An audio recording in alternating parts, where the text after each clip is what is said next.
کی۔ اچھا میڈم، اس طرح کے واقعات پہلے بھی ہم نے ایک دو بار دیکھے ہیں. پی ڈی ایف نے بہت سارے اس طرح کے کیسز کو جو ہے وہ ہینڈل بھی کیا ہے، ٹیکل بھی کیا ہے، لیکن کچھ جو ہیں وہ پروگرام اس طرح کے وہ ہائی جیک کر لیتے ہیں. ان کے کیا مقاصد ہوتے ہیں کہ ایک آرگنائزیشن بڑے اچھے انداز سے اس کیس کو لے کے چل رہی ہے، ان کے کیا پس پردہ کیا ہوتا ہے؟ پولیٹکس ہے یا کوئی کسی اور این جی او سے کوئی فنڈنگ وغیرہ کا معاملہ ہوتا ہے؟ میں بلکہ یہ کہنا چاہتی ہوں کہ حاصل کیا کرنا ہے آپ نے؟ کوئی فیم گین کرنا ہے، آپ کی کوئی مشہوری ہو جائے گی، بلے بلے ہو جائے گی، چلے ہو جائے، لیکن یاد رکھیں اس بات کے لیے کہ پی ڈی ایف ہمبل ہے. پی ڈی ایف نے بہت کام کیا ہے، بہت سارے کیسز ہیں جن کو میں یہاں بیٹھ کے ان کا نام بھی لے سکتی ہوں. میں ابھی بھی لینا اس لیے نہیں چاہتی کہ میری آرگنائزیشن کی اپروچ یہ ہے کہ ایک تو غریبوں کی بیٹی گئی، اوپر سے ہم ان کو میڈیا پہ لا کے نشر کرتے ہیں. ہمارا سماجی بنت ایسی ہے کہ ہم معاف نہیں کیا کرتے ایسے واقعات کے. بیٹی چلی گئی، بیٹی کو کوئی لے گیا، تب بھی تانے کے لیے جو ہے وہ ماں باپ اور بہن بھائی رہ جاتے ہیں. تو میری کوشش ہوتی ہے کہ ہم ان کو میڈیا پہ شو نہ کریں، خاص طور پہ لڑکیاں جو ریکور ہوتی ہیں ان کو بھی میڈیا پہ نہ شو کریں، تاکہ اوورآل معاشرے میں بھی ایک سینس بنتی ہے. جتنا آپ یہ کرتے ہیں معاشرہ کہیں ڈیوائیڈ بھی ہو رہا ہوتا ہے. ہم معاشرے کو جوڑنے والے لوگ ہیں، تو ہم یہ چاہتے ہیں کہ خدمت کریں لوگوں کی، لیکن ان کا عزت اور احترام بحال رہے. ان کو ہم اتنا نشر نہ کریں کہ وکٹم کی تصویر دکھا دکھا کے یا وکٹم فیملی کی تصویر دکھا دکھا کے ہم ان کو اتنا نشر کریں کہ جن کو نہیں بھی معلوم ان کو بھی معلوم ہو رہا ہوتا ہے. تو یہ بیٹیاں سب کی سانجھی ہوتی ہیں. ہمیں بیٹیوں کا جو عزت تکریم ہے اس کو بحال رکھنے کے لیے تھوڑی سی ہماری اپروچ جو ہے اس کو بدلنے کی ضرورت ہے. ہاں، میں آج کے کیس میں ویل ڈن کہنا چاہتی ہوں جج صاحب کے لیے.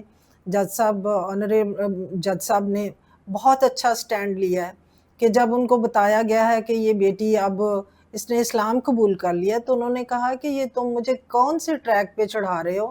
میں یہ بات کر رہا ہوں کہ پنجاب گورنمنٹ نے جو چائلڈ ریسٹرینٹ ایکٹ پاس کیا ہے اس کے تحت 18 سال سے کم بچی کی شادی ہو ہی نہیں سکتی، تو تم مجھے کیسے بتا سکتے ہو کہ اس کی شادی ہو گئی ہے؟ تو جب عدالتوں سے ایسی آواز آئے گی تو حوصلہ ملے گا. اور میں شکریہ ادا کرتی ہوں محترمہ مریم نواز صاحبہ کا کہ انہوں نے بر وقت چائلڈ ریسٹرینٹ ایکٹ پاس کیا ہے 2026، اور اس کے اندر بڑی کلیئر انہوں نے جو سزائیں بھی رکھی ہیں.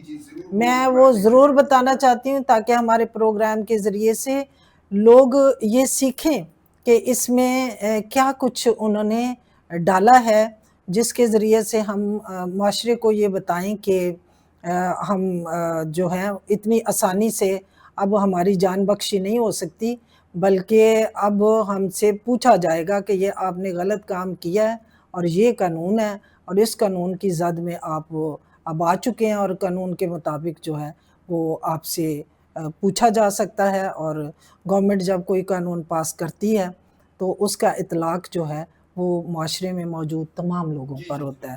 کوئی مذہب کی قید نہیں ہے اس میں، بلکہ اس میں میں ضرور اس سے ایگزیکٹ بتانا چاہتی ہوں کہ 18 سال سے کم عمر بچوں کے نکاح پر پابندی ہے، اور جو چائلڈ میرج کے مرتکب افراد ہیں ان کے لیے 3 سال قید اور 5 لاکھ جرمانہ ہے. اور پھر چائلڈ میرج کرنے والے نکاح خواہ جو ہیں ان کے لیے کم از کم 1 سال کی قید اور 1 لاکھ جرمانہ مقرر کیا گیا ہے.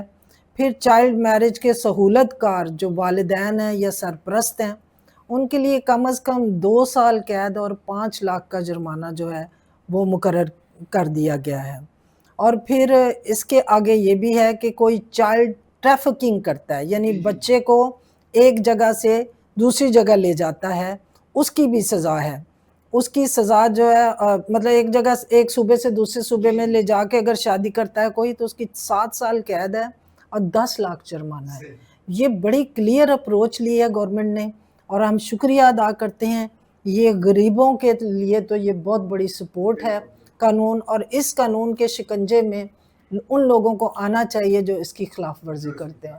اور اب تو بحث ہی ختم ہو گئی ہے کہ چھوٹی بچی کی شادی ہو گئی ہے جی، اب یہ نکاح نام جو ہے وہ ختم ہو گئی ہے۔ اور وہ جو گھر میں 2-3 دن کے بعد اغوا کرنے کے بعد جو نکاح نامہ بھیج دیتے تھے نا، اور اس میں نکاح خواہ جو ہیں وہ بغیر کسی سپورٹنگ ڈاکیومنٹ کے سیدھا بچی 13 سال کی یا 12 سال کی سیدھا 18 سال لکھ دیتے تھے، اس نکاح خواہ کی ادھر سیدھی پکڑ ہے۔ تو میں یہ سمجھتی ہوں کہ غریب طبقات جو ہیں ان کو بھی اس بات کی معلومات ہونی چاہیے، اور جو لوگ اس برے ارادے سے بچوں کے ساتھ برا سلوک کرنے میں ملوث ہیں ان کے بھی اب بالکل ان کے ہوش ٹھکانے آ جانے چاہیے، اور ان کو یہ سمجھ لینا چاہیے کہ قانون اب حرکت میں آئے گا تو ان کی بھی اب بچت نہیں ہے۔ اچھا میڈم، مذہبی رواداری کے لیے ثقافتی پروگرام، قومی تہوار کتنی اہمیت کے حامل ہیں، اور پی ڈی ایف نے اس میں کتنا اہم رول پلے کیا ہے؟ پی ڈی ایف نے جی سالہ سال محنت کی ہے، اور خصوصاً فیصل آباد کے اندر ہمارا جو ہے بہت خوبصورت نیٹ ورک ہے۔ ہم سب مسیحی مسلمان سب مل کر اس میں امام مساجد بھی ہیں، اس میں پادری صاحبان بھی ہیں، اس میں سماجی کارکنان بھی ہیں، اس میں عورتیں ہیں، اس میں یوتھ ہے، اس میں مرد ہیں، اور وہ اتنا ہم نے ایک ایسا گلدستہ ہر یونین کونسل میں بنایا ہے کہ ہماری یونین کونسلز میں لوگ بڑا اچھا ایک دوسرے کے ساتھ ان کا جو باہمی روابط ہے، اور پھر ایک یونین کونسل سے دوسری یونین کونسل تک، تو یہ نیٹ ورک آپس میں جڑا ہوا۔ ہم نے مل کر میلے ٹھیلے کیے جس میں ہم نے اپنے کلچرل جو اقدار ہیں ان کو ہائی لائٹ کیا، ان کے ذریعے ایک دوسرے کے قریب آئے۔ مذہبی رواداری کے لیے ثقافتی اور قومی پروگرام جو ہے وہ کتنی اہمیت کے حامل ہیں، اور اس میں پی ڈی ایف نے کیا رول پلے کیا، اس کے کیا نتائج نکلے ہیں؟ جو پی ڈی ایف نے یہاں ایک فضا قائم کی ہے، ایک تو ہم نے سماجی پروگرام کیے جس میں مختلف برادریوں کے لوگ شامل ہوئے، مختلف طبقات کے لوگ شامل ہوئے، اور ایک ہم نے کیا کہ ہم نے لوگوں کے گروپس بنائے اور ہم نے مختلف عبادت گاہوں میں ان کو جانے کا موقع دیا۔ کسی نے کہا کہ میں کبھی مسجد میں داخل نہیں ہوا تھا، کسی نے کہا میں کبھی چرچ میں داخل نہیں ہوا تھا، کسی نے کہا جی میں گردوارے میں پہلی دفعہ ہی آیا ہوں، کسی نے کہا مندر میں پہلی دفعہ۔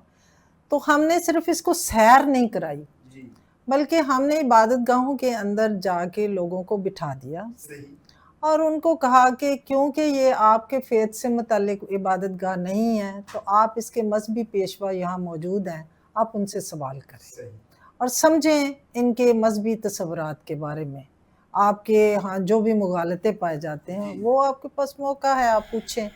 تو اس طرح ہر عبادت گاہ میں لوگوں نے اپنے اپنے سوال جو ذہن میں وہ لیے پھرتے تھے ان کو نکالا باہر، ان کے جواب ان کو ملے۔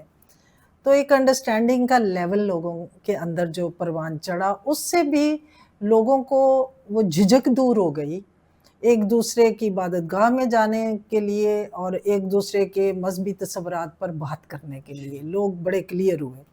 اور پھر ہم نے دوسرا کام یہ کیا کہ جو مذہبی تہوار ہیں وہ بھی ہم نے اکٹھے منانے شروع کیے، اور ہم نے جیسے عید میلاد النبی اور ہم نے کرسمس کے دن قریب آئے تو ہم نے کہا اس کو اکٹھا مناتے ہیں۔ ایک ہی سٹیج پہ نعت پڑھی جا رہی ہے، ایک ہی سٹیج پہ کرسمس کا گیت بھی گایا گیا ہے، ایک ہی سٹیج پر تلاوت قرآن پاک ہو گئی اور وہیں سے کلام مقدس بائبل مقدس کی تلاوت ہو رہی، اور لوگوں نے اس کو بڑے اچھے سے نبھایا اور باہمی احترام کی فضا ایک قائم رہی۔ اور میں آپ کو یہ بھی بتا دوں، جب ہم فرسٹ ٹائم یہ کر رہے تھے تو کئی لوگوں نے مجھے آ کے کہا کہ میڈم یہ ذرا مشکل کام نہیں ہو جائے گا؟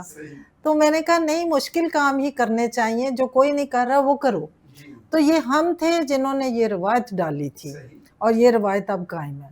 پھر لوگ اب ایسا ہے کہ کبھی پی ڈی ایف موجود نہیں بھی ہے تو اپنے طور پہ لوگ جو ہیں یہ ایسے مذہبی اجتماعات جو ہیں وہ مل جل کر رہے ہوتے ہیں۔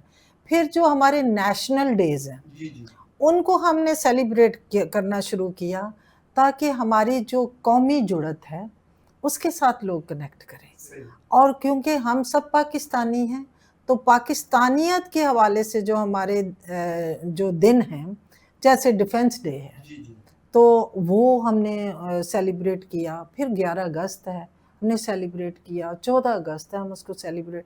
تو یہ جو ہمارے قومی دن ہیں ان پر بھی جڑنا, ان کو ملنا, سیلیبریٹ مل کر کرنا جو ہے, یہ قومی یکجہتی کو ہم نے پروان چڑھانے کے لیے یہ بھی کیا. تو اب کچھ ٹائم ہے ہم یہ نہیں کر رہے ہیں, مطلب پی ڈی ایف نہیں کر رہی, لوگ خود سے کر رہے ہیں, پر لوگ اب فونے کر کر کے پوچھ رہے ہیں کہ وہ میلہ کب کرنا ہے, بڑا پروگرام کب ہونا ہے. تو میں سمجھتی ہوں کہ لوگ اس میں کہتے ہیں نا دل سے, دماغ سے, جذبات سے کھبے ہوئے تھے اور ان کو اچھا لگ رہا تھا. تو اس کو ہم, اس روایت کو انشاءاللہ ہم جاری بھی رکھیں گے. اس سے ہمیں ملا کیا ہے, آپ کا سوال ہے. ہمیں اس سے ایک تو لوگوں کے درمیان انڈرسٹینڈنگ, باہمی محبت پروان چڑھی ہے. پھر جو ہمارے جو سماجی رشتے ہیں وہ بہت ہی مضبوط ہوئے ہیں. میں بار بار بتانا چاہتی ہوں کہ ہمارا جو ہے نیٹ ورک ایک فیملی کی طرح ہے, اور ہمیں ایک دوسرے کے سکھ کی خبر کم ہوتی ہے, ہمیں دکھ کی خبر بہت ہوتی ہے, اور ہم دکھ میں ایک دوسرے کے شامل ہوتے ہیں, اس سے دل جڑتے ہیں. اور ہم اداس بھی ہوتے ہیں تو مل کر ہوتے ہیں, روتے ہیں تو مل کر روتے ہیں, اس سے ہمارا غم بھی جو ہے وہ کم ہوتا ہے. حال ہی میں ہماری دوست ہم سے جدا ہوئی ہیں, طلعت ناہید صاحبہ, جو بہت بڑی سماجی شخصیت بھی تھیں اور ریڈیو اینکر بھی تھیں. تو وہ ہمارے نیٹ ورک میں تھیں, ہماری کوآرڈینیٹر بھی تھیں. تو جب وہ ابھی ان کی وفات ہوئی ہے تو ہم میں سے جو جہاں جہاں تھا وہ اداس ہوا ہے. اور پھر ہم نے ایک خاندان کی طرح, جیسے میں فیصل آباد سے باہر تھی تو میں نے بہت سارے دوستوں کو فون کیا, افسوس کیا, ان کی باتیں کی. تو یہ ہماری فیملی ہے, اور ہمیں بہت دکھ پہنچا کہ ہمارا آج بہت قیمتی سرمایہ جو ہم سے جدا ہوا. تو یہ جو ہمارے دکھ کے رشتے ہیں یہ تو اتنے سانجے ہیں کہ میں کون سی بات بتاؤں. آپ نے کبھی یہ سنا ہے کہ آپ کسی کے باپ کا افسوس کرنے جائیں اور وہ بندہ روئے اور روتے روتے اپنا پرس نکالے جیب سے اور اس میں سے پیسے نکالے اور میرے سر پہ ہاتھ رکھے اور مجھے پیسے دے؟ تو میں کہوں کہ بھائی میں تو آپ کے والد صاحب کی تعزیت کے لیے, دکھ کا وقت ہے. تو اس نے مجھے جواب دیا آگے سے, اس نے کہا کہ جس کے افسوس کے لیے آپ آئی ہیں اسی نے مجھے یہ سکھایا ہے کہ بہنوں کو کبھی خالی ہاتھ نہ جانے دینا. یہ رشتے ہیں جی, کمائے ہیں. یہ وہ دین ہے اس سارے کام کی کہ یہ صرف بولے ہوئے رشتے نہیں ہیں, اس کے ساتھ ایک پریکٹیکل اظہار ہے رشتوں کا.